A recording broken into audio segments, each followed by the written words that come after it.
الحمدللہ۔ ناظرین کرام، آپ دیکھ رہے ہیں ترجمان الکتاب۔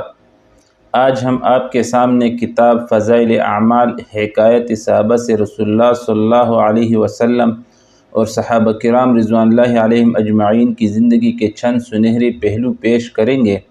ہم دیکھیں گے کہ سورج گرہن کے وقت نبی کریم صلی اللہ علیہ وسلم نے کیا عمل فرمایا، پھر یہ کہ آپ صلی اللہ علیہ وسلم کس طرح پوری رات رب کے حضور قیام میں گزار دیتے تھے، اور آخر میں حضرت ابوبکر صدیق رضی اللہ عنہ اللہ تعالیٰ کے خوف و خشیت کے حیرت انگیز واقعات سنیں گے۔ آئیے ان روشن واقعات سے اپنے زندگیوں کو منور کریں۔ سورج گرہن میں حضور صلی اللہ علیہ وسلم کا عمل۔ حضور اقدس صلی اللہ علیہ وسلم کے زمانے میں سورج گرہن ہو گیا۔ صحابہ رضی اللہ عنہم کو فکر ہوئی کہ اس موقع پر حضور صلی اللہ علیہ وسلم کیا عمل فرمائیں گے، کیا کریں گے، اس کی تحقیق کی جائے۔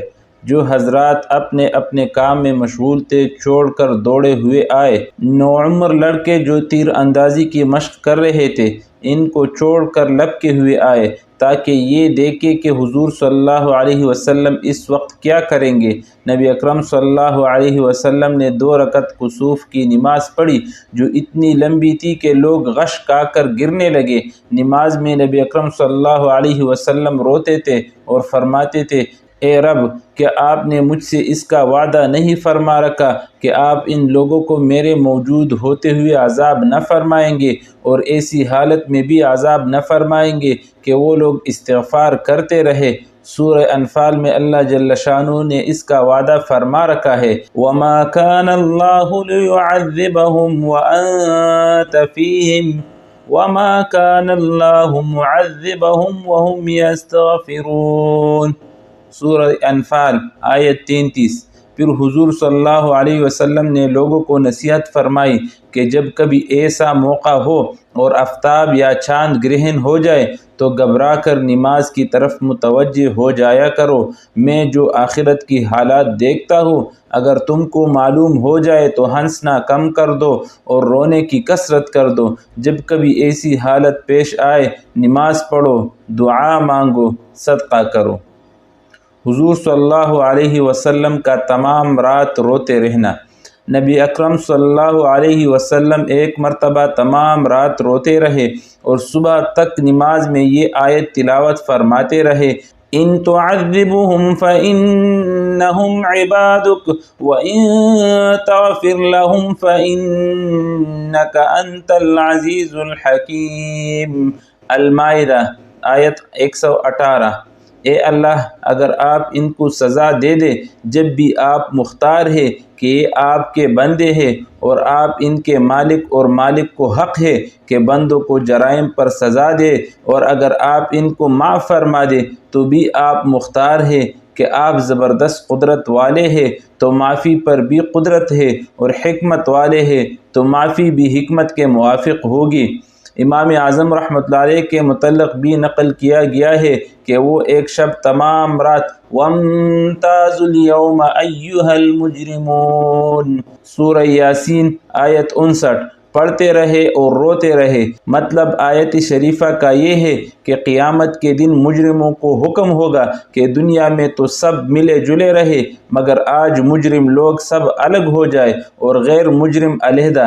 اس حکم کو سن کر جتنا بھی رویا جاوے توڑا ہے کہ نامعلوم اپنا شمار مجرموں میں ہوگا یا فرمان برداروں میں۔ حضرت ابوبکر صدیق رضی اللہ عنہ پر اللہ کا ڈر۔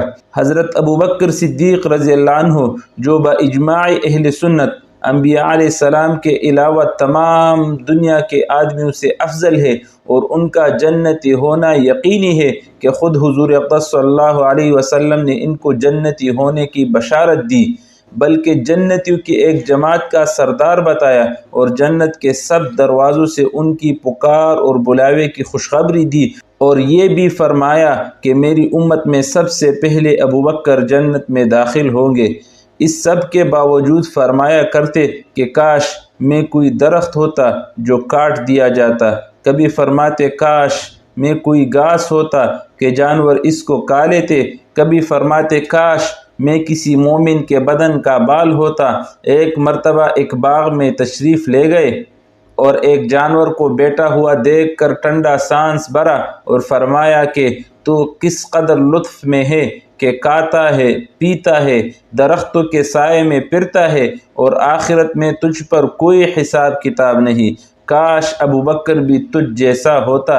ربیعہ اسلمی رضی اللہ عنہ کہتے ہیں کہ ایک مرتبہ کسی بات پر مجھ میں اور حضرت ابو بکر صدیق رضی اللہ عنہ میں کچھ بات بڑھ گئی اور انہوں نے مجھ سے کوئی سخت لفظ کہہ دیا جو مجھے ناگوار گزرا۔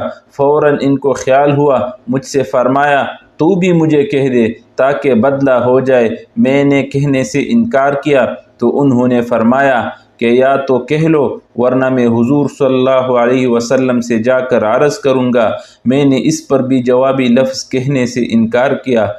وہ تو اٹھ کر چلے گئے۔ بنو اسلم کے کچھ لوگ آئے اور کہنے لگے کہ یہ بھی اچھی بات ہے کہ خود ہی تو زیادتی کی اور خود ہی الٹی حضور صلی اللہ علیہ وسلم سے شکایت کرے۔ میں نے کہا تم جانتے بھی ہو یہ کون ہے؟ یہ ابو بکر صدیق رضی اللہ عنہ ہے۔ اگر یہ خفا ہو گئے تو اللہ کا لاڈلا رسول صلی اللہ علیہ وسلم مجھ سے خفا ہو جائے گا اور اس کی خفگی سے اللہ جل شانہ ناراض ہو جائیں گے، تو ربیعہ کی ہلاکت میں کیا تردد ہے؟ اس کے بعد میں حضور صلی اللہ علیہ وسلم کی خدمت میں حاضر ہوا اور عرض کیا۔ حضور صلی اللہ علیہ وسلم نے فرمایا کہ ٹھیک ہے، تجھے جواب میں اور بدلہ میں کہنا نہیں چاہیے، البتہ اس کے بدلے میں یوں کہے کہ اے ابو بکر اللہ تمہیں معاف فرما دے۔ فائدہ یہ ہے اللہ کا خوف کہ ایک معمولی سے کلمے میں حضرت ابو بکر صدیق رضی اللہ عنہ کو بدلہ کا اس قدر فکر اور اہتمام ہوا کہ اول خود درخواست کی اور پھر حضور صلی اللہ علیہ وسلم کے واسطے سے اس کا ارادہ فرمایا کہ ربیعہ رضی اللہ عنہ بدلہ لے لے۔ آج ہم سینکڑوں باتیں ایک دوسرے کو کہہ دیتے ہیں، اس کا خیال بھی نہیں ہوتا کہ اس کا آخرت میں بدلہ بھی لیا جائے گا یا حساب کتاب بھی ہوگا۔ محترم سامعین، یہ واقعات حکایت صحابہ فضائل اعمال سے لیے گئے ہیں جو ہمیں یہ سکھاتے ہیں کہ رسول اللہ صلی اللہ علیہ وسلم کا ہر عمل اللہ تعالیٰ کی رضا کے لیے تھا۔ آپ صلی اللہ علیہ وسلم راتوں کو امت کے لیے دعاؤں میں گزار دیتے اور آپ صلی اللہ علیہ وسلم کی سب سے قریبی رفیق حضرت ابوبکر صدیق رضی اللہ عنہ اللہ کے خوف سے کامتے رہتے۔ آج ہمیں بھی چاہیے کہ ہم ان پاکیزہ ہستیوں کے نقش قدم پر چلیں اور اپنی زندگی کو تقوی، خشیت اور بندگی سے مزین کریں۔ یہ تھا آپ کے ساتھ ترجمان الکتاب۔